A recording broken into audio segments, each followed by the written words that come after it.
10 minutes മൂവിയിലേക്ക് സ്വാഗതം. ഇന്ന് നമ്മൾ നോക്കാൻ പോകുന്നത് 2025 പുറത്തിറങ്ങിയ ശിവകാർത്തികേയന്റെ മദ്രാസി എന്ന മൂവിയാണ്. സ്റ്റാർട്ടിങ്ങിലെ ബിജു മേനോനും ടീമും ഒരു സീക്രട്ട് ഓപ്പറേഷന് വേണ്ടി തയ്യാറാവുകയാണ്. ബിജു മേനോൻ NIA ഹെഡാണ്. NIA എന്ന് വെച്ചാൽ ഈ പോലീസ് CBI പോലെ അതും ഒരു ഡിപ്പാർട്ട്മെന്റ്. അവർ എല്ലാവരും ആ ഓപ്പറേഷന് പോകുമ്പോൾ ബിജു മേനോൻ തന്റെ ടീമിനോട് പറയുന്നു, നോർത്തിൽ നിന്നും തമിഴ്നാട്ടിലേക്ക് 6 ട്രക്ക് ഫുള്ളായിട്ട് ഇല്ലീഗൽ ഗൺ ലോഡ്സ് വരുന്നുണ്ട്. മറ്റു ചില സംസ്ഥാനങ്ങളിലുള്ള പോലെ തമിഴ്നാട്ടിലും ഗൺ കൾച്ചർ കൊണ്ടുവരണമെന്നാണ് അവരുടെ പ്ലാന്. അങ്ങനെ സംഭവിച്ചാൽ പൊതുജനങ്ങൾക്ക് വളരെ എളുപ്പത്തിൽ ഗൺസ് കിട്ടും. അതുകൊണ്ട് ആ 6 ട്രക്കിനെയും സ്റ്റേറ്റ് ബോർഡറിൽ വെച്ച് തന്നെ തടയണം എന്ന് പറയുന്നു. മഫ്റ്റിയിൽ കുറെ NIA ഓഫീസേഴ്സ് അവിടെ ഉണ്ടായിരുന്നു. സംശയം തോന്നിയിട്ട് ഒരു ട്രക്ക് ഓപ്പൺ ചെയ്യാൻ നോക്കുന്നു. അപ്പോൾ വില്ലൻ ചിറാഗ് ഇത് കണ്ട് ഷൂട്ട് ചെയ്യുന്നു. പരസ്പരം അങ്ങോട്ടും ഇങ്ങോട്ടും ഗൺ ഫൈറ്റ് നടക്കുന്നുണ്ട്. അപ്പോഴാണ് മെയിൻ വില്ലൻ വിരാട്ടിന്റെ എൻട്രി. വിരാട്ടിനെ ബിജു മേനോൻ ക്യാമറയിൽ കണ്ടതും പേടിച്ചു. അപ്പോൾ നമ്മുടെ ഫോഴ്സ് തികയില്ല എന്ന് ബിജു മേനോൻ പറയുന്നു. ഒടുവിൽ ചിറാഗും വിരാട്ടും ട്രക്ക് എടുത്തിട്ട് എല്ലാത്തിനെയും അടിച്ചു തെറിപ്പിച്ചിട്ട് പോകുന്നു. ബിജു മേനോൻ പിന്നാലെ തന്നെ ഒറ്റയ്ക്ക് ഒരു കാർ എടുത്തിട്ട് പോവുകയാണ്. ഒരു ട്രക്കിനെ ബിജു മേനോൻ ഷൂട്ട് ചെയ്ത് പിടിച്ചു. അത് കണ്ടതും വില്ലന്മാര് ബിജു മേനന്റെ കാറിനെ ഇടിച്ച് ആക്സിഡന്റ് ആക്കി. അടുത്ത സീനിൽ നമ്മുടെ ഹീറോ ലവ് ഫെയിലിയറിൽ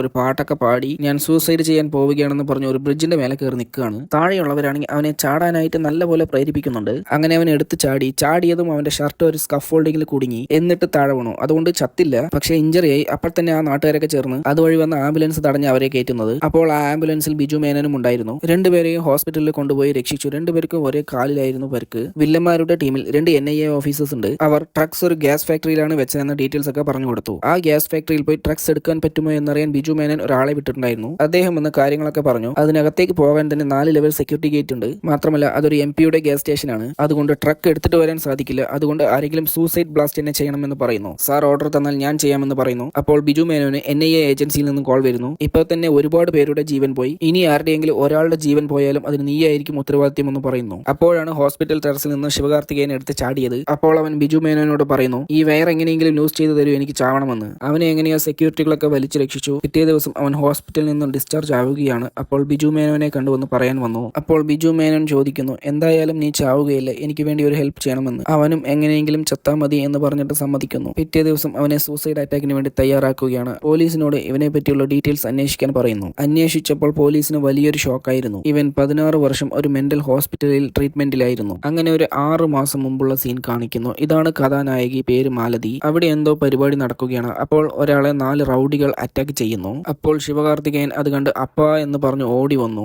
എന്റെ അച്ഛനെ എന്തിനാണ് തല്ലുന്നത് എന്നൊക്കെ പറഞ്ഞ് അവരെയൊക്കെ തല്ലി അയാളെ രക്ഷിച്ചു കൊണ്ടുപോകുന്നു. പിറ്റേ ദിവസം ആ ഫൈറ്റിൽ ഇവന് ചെറിയൊരു ഇഞ്ചറി ആയതുകൊണ്ട് ഹോസ്പിറ്റലിലേക്ക് വന്നു. അപ്പോൾ മാലതി അവിടെ സ്റ്റുഡന്റ് ആയിരുന്നു. ഓരോരുത്തർക്കും ഓരോ പേഷ്യന്റ് വെച്ച് കൊടുത്തു. അതുപോലെ മാലതിക്ക് ഇവനെയും കൊടുത്തു. ഇവനെ ട്രീറ്റ് ചെയ്ത് ശരിയാക്കിയാൽ ഇവൾക്ക് ഇന്റേണൽസ് മാർക്സ് കിട്ടും. അതുകൊണ്ട് കുറച്ച് കെയർ കൊടുത്തു. ശേഷം ഇവർ മെഡിക്കൽ കോളേജ് ക്യാൻറ്റീനിൽ ഇടയ്ക്കിടയ്ക്ക് കാണും, പരിചയപ്പെടും. അങ്ങനെ ഇവർ നല്ലൊരു ബോണ്ടിങ് ആയിരുന്നു. അങ്ങനെ ഒരു ദിവസം ഇവൻ ക്യാൻറ്റീനിലേക്ക് വന്നു. അപ്പോൾ ഇവളെ കാണാനില്ല. അവൻ അവൾക്ക് ഫോൺ വിളിച്ചു. ഇവിടെ അടുത്തൊരു ബസ് ആക്സിഡന്റ് ആയി, അതുകൊണ്ട് ഹോസ്പിറ്റൽ ബിസിയായി, ഞാൻ തിരക്കിലാണെന്ന് പറഞ്ഞു. എനിക്കൊരു വാട്ടർ ബോട്ടിൽ വാങ്ങിച്ചിട്ട് വരുമോ എന്ന് ചോദിച്ചു. അവനും ശരി വാങ്ങിച്ചിട്ട് വരാമെന്ന് പറഞ്ഞ് വാങ്ങിയിട്ട് പോണു. അപ്പോൾ ഇവന്റെ ഡോക്ടർ വിളിച്ചിട്ട് രഘു എവിടെയാണ് എന്നൊക്കെ അന്വേഷിക്കുന്നു. അപ്പോൾ ഇവൻ ഞാൻ മാലതിയെ കാണാൻ വന്നത്, ഇവിടെ ഒരു ആക്സിഡന്റ് ആയി, ആ കാര്യമൊക്കെ പറഞ്ഞു. അത് കേട്ടതും ഡോക്ടർ ടെൻഷനായി. നീ എന്തിനാ അവിടെ പോയി, നീ അവിടെ ഇരിക്കാൻ പാടില്ല എന്നൊക്കെ പറയുന്നു. അവനാണെങ്കിൽ ആ പേഷ്യൻസിന്റെ അലറൽ സൗണ്ട് ഒക്കെ കേട്ടതും അവൻ വല്ലാണ്ട് ഡിസ്റ്റർബ് ആയി. പെട്ടെന്ന് അവിടെയുള്ള പേഷ്യന്റിനെ രവിയണ്ണ എന്ന് പറഞ്ഞ് തൂക്കിയിട്ട് ഡോക്ടറുടെ അടുത്തേക്ക് പോകുന്നു. അവൻ ഏത് പേഷ്യന്റിനെ കണ്ടാലും അവന്റെ കുടുംബത്തിലുള്ളവരെ പോലെയാണ് അവൻ ചിന്തിക്കുന്നത്. ഇതൊക്കെ കണ്ടപ്പോൾ മാലതിക്ക് ഒരേ കുഴപ്പമായിരുന്നു. പിറ്റേ ദിവസം മാലതി ഇത് അന്വേഷിക്കാനായിട്ട് അവന്റെ അച്ഛന്റെ അടുത്തേക്ക് പോയി. അദ്ദേഹത്തോട് ചോദിച്ചപ്പോൾ അദ്ദേഹം പറഞ്ഞത് ഇങ്ങനെയായിരുന്നു, എനിക്കുള്ളത് ഒരൊറ്റ മോളാണ്, എനിക്ക് മകനേ ഇല്ല. അവൻ പെട്ടെന്ന് എന്നെ അച്ഛാ പറഞ്ഞ് രക്ഷിച്ച് ഹോസ്പിറ്റലിൽ ചേർത്തി ബില്ലും അടച്ചിട്ട് പോയി എന്ന് പറഞ്ഞു. ഇതൊക്കെ കേട്ടത് മാലതിക്ക് ഒന്നും പിടികിട്ടുന്നില്ല. അപ്പോൾ ഒരു ദിവസം അവൻ ഡോക്ടർ എന്ന് പറഞ്ഞു ഒരാളെ ഇൻട്രൊഡ്യൂസ് ചെയ്തിട്ടുണ്ടായിരുന്നു. ആ ഡോക്ടറുടെ അടുത്ത് പോയി അന്വേഷിക്കുന്നു. അപ്പോൾ ഡോക്ടർ എല്ലാം പറഞ്ഞു കൊടുക്കുന്നു. 16 വർഷം അവൻ ഇവിടെ ചികിത്സയിലായിരുന്നു. 14-ാം വയസ്സിൽ അവന്റെ ഫാമിലി മൊത്തം ഒരു ബസ് ആക്സിഡന്റിൽ കത്തിപ്പോണത് അവൻ നേരിട്ട് കണ്ടു. അതിനുശേഷമാണ് അവന് ഡിലൂഷ്യസ് എന്നൊരു അസുഖം വരുന്നത്. അതെന്താന്ന് വെച്ചാൽ ആർക്കെങ്കിലും എന്തെങ്കിലും പ്രശ്നം വന്നാൽ അത് തന്റെ ഫാമിലിക്കാണെന്ന് അവന്റെ മൈൻഡ് വിശ്വസിക്കും. അവരെ ഉപദ്രവിക്കുന്നവരെ കൊല്ലാനടക്കം മടിക്കില്ല. പിറ്റേ ദിവസം രഘു അവന്റെ കമ്പനിയിൽ വർക്ക് ചെയ്തുകൊണ്ടിരിക്കുമ്പോൾ പെട്ടെന്ന് നിലനടുക്കാൻ വരുന്നു. നിലനടുക്കാൻ വന്ന് എല്ലാവരും പുറത്തേക്ക് പോയി. അപ്പോൾ അവന്റെ കൂടെയുള്ളവർക്ക് എല്ലാവരും അവരവരുടെ വീട്ടിൽ നിന്നും വിളിച്ച് എന്തായി, കുഴപ്പമില്ലേ എന്നൊക്കെ ചോദിക്കുന്നു. അപ്പോൾ ഇവന് മാത്രം വിളിക്കാൻ ആരുമില്ലാത്തതുകൊണ്ട് വെറുതെ ഫോൺ എടുത്ത് ഇവന്റെ അമ്മ വിളിച്ച പോലെ സംസാരിക്കുന്നു. അപ്പോൾ പെട്ടെന്ന് സിഗ്നൽ കട്ടായി. ഇവൻ മാത്രം ഫോൺ സംസാരിക്കുന്നതുകൊണ്ട് വെറുതെ അഭിനയിക്കണ്ട എന്ന് പറഞ്ഞ് എല്ലാവരും കളിയാക്കുന്നു. അപ്പോൾ രഘു എമോഷണൽ ആയിട്ട് എനിക്ക് വിളിക്കാൻ ആരുമില്ല, അതുകൊണ്ട് എന്റെ സന്തോഷത്തിന് വേണ്ടി ഞാൻ വെറുതെ അഭിനയിച്ചു എന്ന് പറയുന്നു. അപ്പോൾ അവിടെ മാലതി പെട്ടെന്ന് വന്നിട്ട് വിളിച്ചിട്ട് കിട്ടിയില്ല, നിനക്ക് ഓക്കെ ഇല്ലേ എന്ന് പറഞ്ഞു. അത് കേട്ടതും ഇവന് ഭയങ്കര സന്തോഷമായിരുന്നു. അങ്ങനെ അവർ തമ്മിൽ ലവ് ആയി. ഞാൻ ഒരു മെന്റൽ പേഷ്യന്റ് ആയിരുന്നു എന്നൊക്കെ പറയുന്നു. അതൊക്കെ അറിഞ്ഞതിന് ശേഷമാണ് ഒന്നുകൂടി സ്ട്രോങ് ആയത് എന്നൊക്കെ പറഞ്ഞ് അവരുടെ ലവ് കണ്ടിന്യൂ ചെയ്യുന്നു. അവളുടെ ഫാമിലിയുടെ അടുത്തൊക്കെ ഇൻട്രൊഡ്യൂസ് ചെയ്യുന്നു. അവർക്കൊക്കെ ഇവനെ നല്ല ഇഷ്ടമായി. മാലതി അവനോട് പറയുന്നു, ഒരു ദിവസം എന്റെ അച്ഛനെയും അനിയനെയും ചെറിയൊരു വാക്കുവാദത്തിന്റെ പേരിൽ ഒരുത്തൻ ഗണ്ണെടുത്ത് ഷൂട്ട് ചെയ്തു രണ്ടുപേരെയും. ചുറ്റുമുള്ളവരെല്ലാവരും വെറുതെ നോക്കി നിൽക്കുകയാണ് ചെയ്തത്. ആ സ്ഥലത്ത് നിന്നെപ്പോലെ ഒരുത്തിനുണ്ടെങ്കിൽ അവരിന്ന് ജീവനോടെ ഉണ്ടാകുമെന്ന് അവൾ പറയുന്നു. ഒരു ദിവസം മാലതിയുടെ സിസ്റ്റർ യൂട്യൂബിൽ ഒരു വീഡിയോ നോക്കുകയാണ്. അതിലൊരു പയ്യൻ ഒരു പെണ്ണിന്റെ മുഖത്ത് ആസിഡ് അടിക്കുന്നു. ആ വീഡിയോ സൂം ചെയ്തപ്പോൾ നമ്മുടെ നായകനെ പോലെ ഉണ്ടെന്ന് മാലതിയോട് പറയുന്നു സിസ്റ്റർ. മാലതി പറയുന്നു അവനൊന്നുമല്ല, അവനാണെങ്കിൽ എന്തായാലും റിയാക്ട് ചെയ്തിട്ടുണ്ടാകുമെന്ന് പറയുന്നു. പിറ്റേ ദിവസം മാലതി അവന്റെ കൂടെ ബൈക്കിൽ പോകുമ്പോൾ ഇന്നലെ യൂട്യൂബിൽ ഒരു പെണ്ണിന്റെ മുഖത്ത് ആസിഡ് അടിച്ച കാര്യം പറയുന്നു. അപ്പോൾ അവൻ പറയുന്നു, ഞാനും അവിടെ ഉണ്ടായിരുന്നു, ഞാൻ അത് കണ്ട് പേടിച്ചു പോയി എന്നൊക്കെ പറയുന്നു. ഇത് കേട്ടതും മാലതിക്ക് ഷോക്കായി. മാലതി നേരെ ഡോക്ടറെ അടുത്ത് പോയിട്ട് ഈ കാര്യം പറയുന്നു. അപ്പോൾ ഡോക്ടർ പറയുന്നു അവൻ നോർമലായി എന്ന്. ഇത്രയും ദിവസം അവന് ആരും ഇല്ലാത്തത് കൊണ്ടാണ് മറ്റുള്ളവരെ തന്റെ ഫാമിലി ആയിട്ട് കരുതിയത്. എപ്പോ നീ വന്ന് ആ ഗ്യാപ്പ് ഫിൽ ചെയ്തോ അതോടെ അവൻ ക്യൂറായി. അതുകൊണ്ടാണ് അവന് ഡിലൂഷ്യസ് വരാത്തത്. അപ്പോഴാണ് മാലതി ആലോചിക്കുന്നത്, ഞാൻ ഉണ്ടെങ്കിൽ അവൻ ആരെയും സഹായിക്കില്ല, അതുകൊണ്ട് ബ്രേക്കപ്പ് ചെയ്യാമെന്നൊക്കെ പറഞ്ഞ് അവൻ ഒരു വോയിസ് മെസ്സേജ് ഒക്കെ അയച്ചു വിടുന്നു. അങ്ങനെയാണ് ഇവൻ സൂസൈഡ് ഒക്കെ ചെയ്യാൻ പോയത്. ഇവിടെ വില്ലന്മാര് സാമ്പിളിന് ഒരു 100 ഗണ്ണെടുത്ത് എല്ലാവർക്കും കൊടുക്കാൻ തുടങ്ങി. ഇവിടെ അടിപിടിയായാലും മാക്സിമം പോയാലും ഒരു കത്തിയെടുത്ത് കുത്തും. പക്ഷെ അവരുടെ അടുത്ത് ഒരു തോക്ക് കിട്ടിയാൽ എന്തായിരിക്കും അവസ്ഥ? അങ്ങനെ ഗൺസിന്റെ ഡിമാൻഡ് കയറുമെന്നാണ് വിരാട് പറയുന്നത്. ഇതിന്റെ പിന്നിൽ വലിയൊരു സിൻഡിക്കേറ്റ് തന്നെയുണ്ട്. സിൻഡിക്കേറ്റുള്ള ഒരു പെണ്ണ് ഇവരോട് വന്ന് പറയുന്നു, കമ്മിങ് ഫ്രൈഡേ നൈറ്റ് എല്ലാ ഗൺസും ഡിസ്ട്രിബ്യൂട്ട് ആണെന്ന്. ഇത് കേട്ടുകൊണ്ടിരുന്ന നമ്മുടെ 2 സ്പൈയും ഉടനെ ബിജു മേനോനെ വിളിച്ച് പറയുന്നു. ബിജു മേനോൻ തന്റെ ടീമിനടുത്ത് കാര്യങ്ങൾ പറയുന്നു. ഇത് തടയാനായിട്ട് സ്യൂസൈഡ് അറ്റാക്ക് ചെയ്ത് മൊത്തമായിട്ട് ഡിസ്ട്രോയ് ചെയ്യണം. അത് ചെയ്യാൻ പോകുന്നത് രഘുവാണെന്ന് പറയുന്നു. അവൻ ചാകാൻ പോണു എന്ന് പറഞ്ഞ് നല്ല സന്തോഷമായി. വില്ലൻ വിരാട്ടിന് ഒരു കോൾ വരുന്നു. ഞാൻ NIA ടീമിൽ നിന്നാണ് വിളിക്കുന്നത്. നിങ്ങളുടെ പ്ലാൻ ലീക്കായി. നിങ്ങളുടെ ടീമിൽ 2 NIA ഓഫീസേഴ്സ് ഉണ്ടെന്ന് പറയുന്നു. അപ്പൊ തന്നെ വില്ലൻ നിങ്ങൾ ആരാണെന്ന് പറഞ്ഞില്ലെങ്കിൽ എല്ലാരെയും കൊല്ലുമെന്ന് പറഞ്ഞു. അപ്പൊ തന്നെ NIA ടീമിൽ തൊരുത്തൻ, ഒന്ന് ഞാന് പിന്നൊന്ന് ഇവൻ എന്ന് വേറൊരുത്തിനെയാണ് കൈകാട്ടിയത്. വില്ലൻ 2 പേരെയും ഷൂട്ട് ചെയ്ത് കൊന്നു. അതുകൊണ്ട് വിരാട്ട് വെള്ളിയാഴ്ച എന്നുള്ളത് നാളെ രാത്രിക്കാക്കി. രണ്ടാമത്തെ NIA ഓഫീസർ ബിജു മേനോനെ വിളിച്ച് പറഞ്ഞു, നമ്മുടെ ടീമിൽ ഒരു സ്പൈ ഉണ്ട്, അവർ നാളെ തന്നെ ഡിസ്ട്രിബ്യൂഷൻ തുടങ്ങുമെന്നും പറഞ്ഞു. പിറ്റേ ദിവസം തന്നെ അവന് ഫേക്ക് ID ഒക്കെ ക്രിയേറ്റ് ചെയ്ത് അവന് അകത്തേക്ക് പറഞ്ഞു വിട്ടു.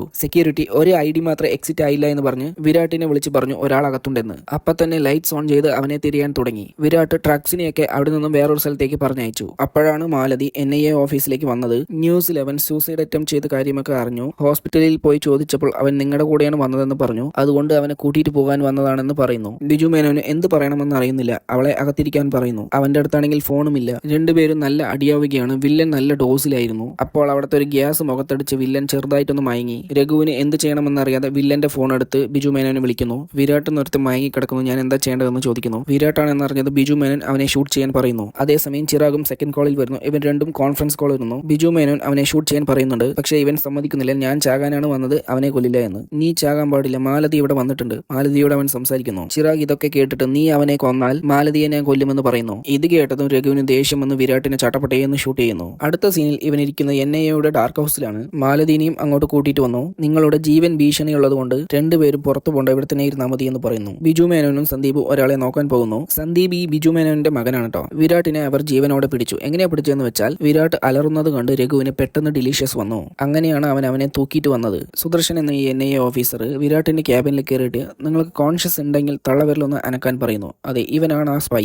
NIA ഓഫീസേഴ്സും പോലീസും തമ്മിൽ ഡിസ്കസ് ചെയ്യുന്നു. ചിറാഗിന് വിരാട്ട് ജീവനോടെയുള്ളത് അറിയാൻ പാടില്ല. ചിറാഗ് മാലതിനെയും രഘുവിനെയും കൊല്ലാൻ വേണ്ടി തേടുന്നുണ്ട്. അവനെങ്ങാനും ഡാർക്ക് ഹൗസിൽ വന്നാൽ വിരാട്ട് ജീവനോടെയുള്ളത് അറിയും. അതുകൊണ്ട് അവരെ NIA ഓഫീസിലേക്ക് മാറ്റുന്നു. ചിറാഗിന്റെ ഒരാള് NIA ഓഫീസിന്റെ പുറത്തുണ്ടായിരുന്നു. ഇവർ രണ്ടുപേരും ഇവിടേക്ക് വരുന്നത് ചിറാഗിനോട് അവൻ പറഞ്ഞു കൊടുത്തു. ഇവിടെ വന്നതിന് ശേഷമാണ് ഓർക്കുന്നത് രഘുവിന്റെ മെഡിസിൻസ് ഡാർക്ക് ഹൗസിൽ തന്നെ വെച്ചു. ശരി, ഞാനത് എടുത്തിട്ട് വരാമെന്ന് പറഞ്ഞ് അവൻ ഡാർക്ക് ഹൗസിലേക്ക് പോകുന്നു. ശേഷം ചിറാഗും ടീമും NIA ഓഫീസിലെത്തി അറ്റാക്ക് തുടങ്ങി. ഇതറിഞ്ഞ് ബിജു മേനോൻ ഡാർക്ക് ഹൗസിൽ നിന്ന് അവരുടെ ടീമുമായിട്ട് NIA ഓഫീസിലേക്ക് പോകുന്നു. രഘു അവിടെ പോയിട്ട് എല്ലാവരും എവിടെയെന്ന് ചോദിച്ചപ്പോഴാണ് NIA ഓഫീസിൽ ചിറാഗ് അറ്റാക്കിന് വന്നു എന്ന് പറയുന്നത്. ഇത് കേട്ടതും ഇവൻ പേടിച്ചു. മാലതിക്ക് എന്തെങ്കിലും ആകുമോ എന്ന് പറഞ്ഞു അവൻ എന്ത് ചെയ്യണമെന്ന് അറിയാതെ നേരെ വിരാട്ടിന്റെ ഫോൺ എടുത്ത് വിരാട്ടിന്റെ ക്യാബിനിലേക്ക് പോയിട്ട് ചിറാഗിനെ വിളിക്കുന്നു. അവൻ മാലതിനെ ഷൂട്ട് ചെയ്യാൻ പോവുകയാണ്. അപ്പോൾ ഇവൻ വിരാട്ട് ജീവനോടെ ഉണ്ടെന്ന് കാണിച്ചു കൊടുക്കുന്നു. വിരാട്ട് ജീവനോടെ ഉണ്ടെന്ന് അറിഞ്ഞതും ചിറാഗ് അവളെ ഒന്നും ചെയ്യുന്നില്ല. NIA ടീമും അവിടെ വന്ന് ഷൂട്ട് ഔട്ട് നടക്കുന്നു. അതിനിടയിൽ ബിജു മേനോന്റെ മകൻ സന്ദീപ് കൊല്ലപ്പെട്ടു. രഘു അവിടെ വരുമ്പോഴേക്കും മാലതിനെ അവർ കടത്തിക്കൊണ്ടുപോയി. മാലതിയെ എങ്ങനെയെങ്കിലും രക്ഷിക്കണമെന്നോർത്തവൻ ഭ്രാന്ത് പിടിച്ച് നിൽക്കുകയാണ്. രഘു ആ സ്പൈ ആരാണെന്ന് കണ്ടുപിടിച്ച് അവനെയും കൂട്ടിയിട്ട് ചിറാഗുള്ള സ്ഥലത്തേക്ക് പോകുന്നു.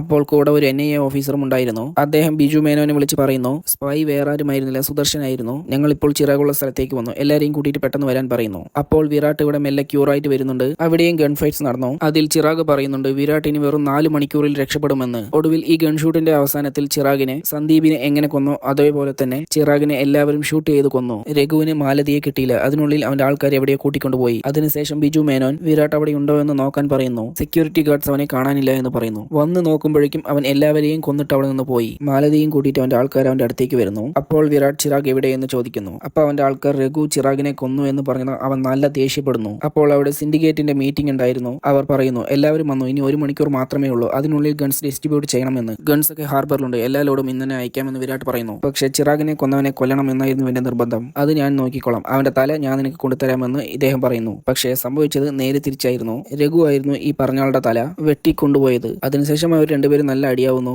രഘു ഈ വണ്ടിയെടുത്ത് ഗൺലോഡിലെ എല്ലാ കണ്ടെയ്നറിനെയും കടലിലേക്ക് തള്ളിവിടുന്നു. ഇത് കണ്ട് ദേഷ്യം വന്ന വിരാട്ട് അവന്റെ ലവർ മാലതീനെ ഷൂട്ട് ചെയ്യുന്നു. അത് കണ്ട് ദേഷ്യം വന്ന രഘു വിരാട്ടിനെ എന്തൊക്കെയോ ചെയ്ത് കൊല്ലുന്നു. ഇതിനിടയിൽ ബിജു മേനോനും ടീമൊക്കെ വന്നിരുന്നു. മാലതിയും എങ്ങനെയോ രക്ഷപ്പെട്ടു. അവസാനം തമിഴ്നാട്ടിൽ ഗൺ മാഫിയ വരാതെ തടഞ്ഞു. ഈ മൂവി ഇതോടെ അവസാനിച്ചു. ഈ വീഡിയോ ഇഷ്ടപ്പെട്ടാൽ തീർച്ചയായും സപ്പോർട്ട് ചെയ്യണം.